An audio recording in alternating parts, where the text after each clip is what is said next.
الله عز وجل يقول في كتابه: وإذا سألك عبادي عني فإني قريب أجيب دعوة الداعي إذا دعان فليستجيبوا لي وليؤمنوا بي لعلهم يرشدون. والله عز وجل يقول: ونحن أقرب إليه من حبل الوريد. هذا الوريد فيك أنت. الله عز وجل يقول: أنا أقرب إليك من هذا الذي هو فيك.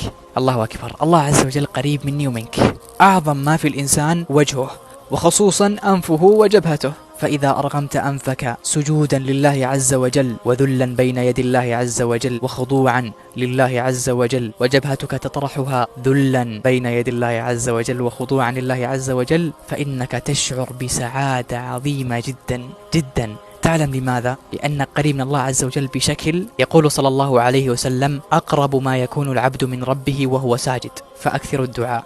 الله أكبر. قال الله عز وجل: واسجد واقترب. فكن قريبا من الله عز وجل تسعد. والسلام عليكم.